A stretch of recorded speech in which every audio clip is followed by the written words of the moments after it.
حضور فرماتے ہیں کہ جس طرح کان لگا کر اللہ قرآن کو سنتا ہے کسی چیز کو نہیں سنتا. ہمیں نظر نہیں آتا نا, ہمیں معلوم نہیں ہے. ہم قرآن پڑھ رہے ہیں تو سننے والا کون ہے؟ سب سے زیادہ کان لگا کر خود اللہ. یہاں اس لیے مجھے یاد آیا کہ ابو موسیٰ اشعری کو کیا پتا تھا کہ کون سن رہا ہے.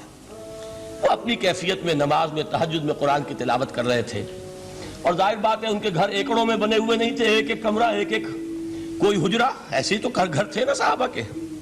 لہذا حضور پاس سے گزرے, آواز آئی, کافی دیر سنتے رہے.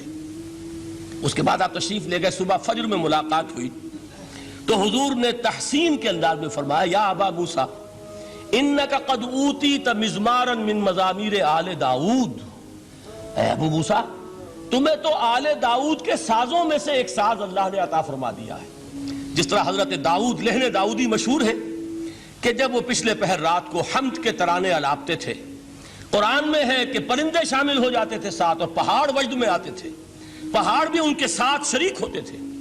تو جس طرح کا اللہ نے ان کو لہن عطا فرمایا تھا, حضور نے تحسین کے انداز میں فرمایا, ہے ابو موسیٰ اشعری, اللہ نے تمہیں بھی آل داؤد کے سازوں میں سے ایک ساز عطا فرمایا.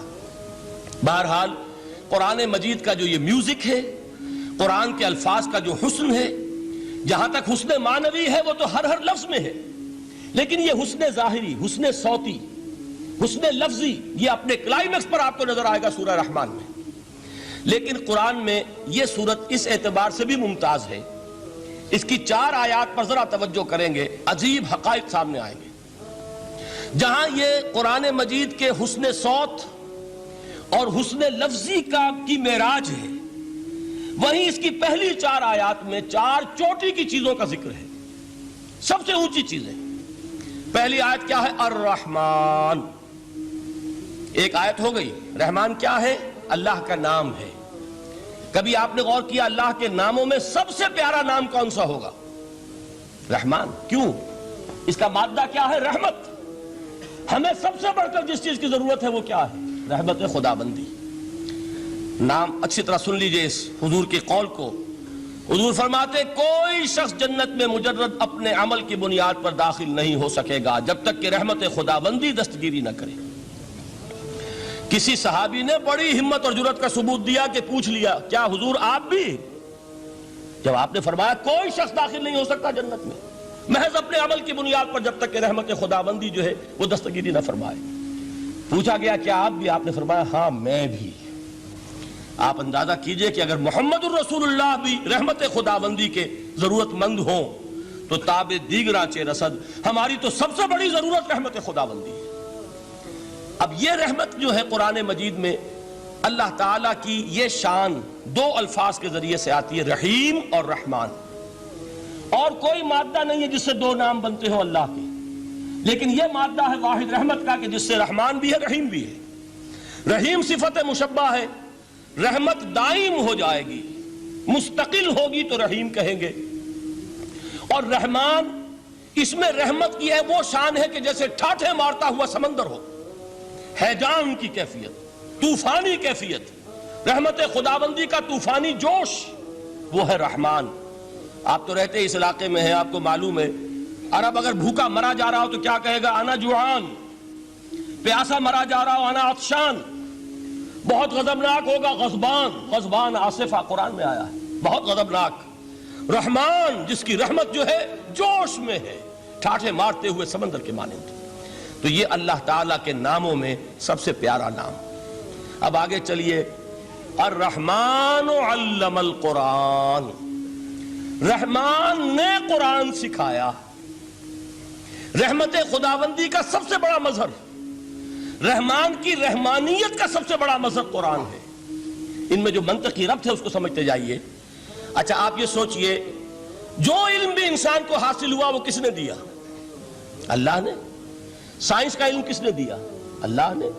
علم آدم الاسماء کلہا, وہ علم الاسماء جو حضرت آدم کو دے دیا گیا تھا ازل میں, یہ اسی کا ظہور ہے, یہ اسی کی ایکسفولیشن ہے جو ہو رہی ہے اور ہوتی رہے گی ابھی. اور دوسرے علم ہے وہ کس نے دی؟ اللہ نے دی. لا یحیطون بشیء من علمہ الا بما شاء. مخلوق میں سے کوئی اللہ کے علم میں سے کسی شے کا احاطہ نہیں کر سکتا مگر وہ جتنا اللہ دینا چاہے. لیکن یہ کہ تمام علوم میں چوٹی کا علم قرآن, نوٹ کرتے جائیے، اب چوٹی کی چیزیں جمع کیجئے۔ اللہ کے ناموں میں چوٹی کا نام رحمان، اللہ نے جو کچھ انسان کو سکھایا اس میں چوٹی کا علم قرآن۔ خلق الانسان، انسان کو پیدا فرمایا۔ سوال یہ کہ حیوانات کو کس نے پیدا فرمایا؟ آسمان کس نے پیدا کیے؟ زمین کس نے پیدا کی؟ فرشتے کس نے پیدا کیے؟ کیا مطلب خلق الانسان؟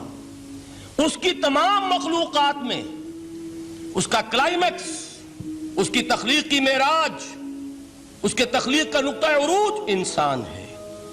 یہ ہے کہ جو مسجود ملائک بنا ہے۔ وَلَقَدْ كَرَّمْنَا بَنِي آدَمَ وَحَمَلْنَاهُمْ فِي الْبَرِّ وَالْبَحْرِ وَرَزَقْنَاهُمْ مِنَ الطَّيِّبَاتِ وَفَضَّلْنَاهُمْ عَلَى كَثِيرٍ مِّمَّنْ خَلَقْنَا تَفْضِيلًا۔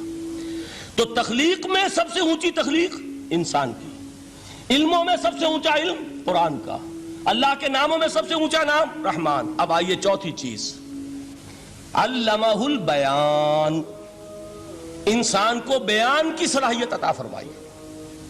کیا اور کوئی صلاحیت عطا نہیں کی؟ بینائی کس نے دی؟ اللہ نے۔ اسی طریقے سے سماعت کس نے عطا فرمائی؟ اللہ نے۔ کتنی فیکلٹیز ہیں، کتنے ایکسٹرنل آرگنز ہیں سینس کے، کتنے انٹرنل سینسز ہیں جو اللہ نے دیے ہیں۔ لیکن یہاں بھی سمجھ لیجئے جتنی فیکلٹیز ہیں ہیومن فیکلٹیز، ان میں ٹاپ کی فیکلٹی جو ہے وہ اسپیچ ہے، کلام ہے، بیان ہے۔ جن لوگوں نے میڈیکل سائنس کا مطالعہ کیا ہے وہ جانتے ہیں کہ یہ برین ہے، ہیومن برین، اس برین میں جو وہ اوپر ایک زرد سا مادہ ہوتا ہے، گرے میٹر، اس کی ایک کوٹنگ ہوتی ہے، یہ ہائیسٹ ایوالوڈ فارم ہے، اور اس میں سب سے بڑا رقبہ جو ہے وہ اسپیچ سینٹر کہلاتا ہے۔ اسی لیے انسان کو حیوان ناطق کہتے ہیں۔ حیوان کے اور انسان کے مابین امتیاز قائم کیا گیا، نطق، گویائی، بولنا۔ اب یہ کیا چیز ہوئی؟ انسان کی صلاحیتوں میں سے سب سے اونچی صلاحیت۔ 4 آیتیں ہو گئی نا۔ اللہ کے ناموں میں سب سے چوٹی کا نام رحمان، اس نے جو علوم پیدا کیے ان میں چوٹی کا علم قرآن، اس نے جو مخلوقات پیدا فرمائی ان میں چوٹی کی مخلوق انسان، انسان کو جو صلاحیتیں اور استعدادات عطا فرمائی ان میں چوٹی کی استعداد بیان۔ جمع کیجئے، نتیجہ کیا نکلے گا؟ وہ نتیجہ ایک حدیث نبوی کی شکل میں سامنے آتا ہے۔ پہلی حدیث میں نے یہی پڑھی تھی، اس کے راوی کون ہے؟ عثمان ابن عفان۔ میں حیران ہوتا ہوں وہ قافیہ یہاں بھی موجود ہے، رحمان، قرآن، بیان، انسان، عثمان، عفان، باپ کا نام بھی اسی وزن پر ہے، عثمان ابن عفان۔ عن عثمان ابن عفان رضی اللہ تعالی عنہ قال قال رسول اللہ صلی اللہ علیہ وسلم، حضرت عثمان شہید مظلوم ذو النورین رضی اللہ تعالی عنہ فرماتے ہیں کہ اللہ کے رسول صلی اللہ علیہ وسلم نے فرمایا، خیرکم من تعلم القرآن وعلمہ، تم میں سے بہترین لوگ وہ ہیں جو قرآن سیکھیں اور سکھائیں۔ قوت بیان جو تمہاری ٹاپ فیکلٹی ہے، اس کا استعمال کسی گھٹیا کام کے لیے نہیں ہونا چاہیے۔ دیکھیے اردو میں محاورہ ہے کہ توپ سے مکھی نہیں ماری جاتی۔ توپ بنائی گئی ہے کسی بڑی شے کے لیے، مکھی مارنے کے لیے توپ استعمال نہیں ہوتی۔ یہ قوت بیان جو ہے، جو ٹاپ موسٹ فیکلٹی ہے ہیومن، جو فیکلٹیز ہیں ان میں سے، اس کا استعمال بھی ٹاپ موسٹ ہونا چاہیے۔ قرآن کو بیان کرو، وہ جیسے کہ علامہ اقبال نے کہا ہے، بلکہ غالباً ان کے قبر پر آس پاس جو اشعار لکھے ہوئے ان میں سے ایک یہ بھی ہے، اگر یک قطرہ خونداری، اگر مشتے پرے داری، بیابامن تو آموزم طریق شاہ بازی را، اگر تمہارے اندر ایک قطرہ بھی خون کا ہے اور مٹھی بھر بھی پر اگر اللہ نے دیے ہیں تو ہے میرے پاس آؤ کہ میں تمہیں شہبازی کے طریقے سکھاؤں۔ اسی طرح جان لیجئے اگر اللہ نے قوت گویائی عطا فرمائی، اگر اللہ نے تمہیں حیوان ناطق بنایا، اگر اللہ تعالیٰ نے تمہیں یہ صلاحیت عطا فرمائی، اس صلاحیت کا مصرف دنیا کو نہ بناؤ، اس صلاحیت کا مصرف اللہ کے کلام کو پھیلانے پر اس کو صرف کرو۔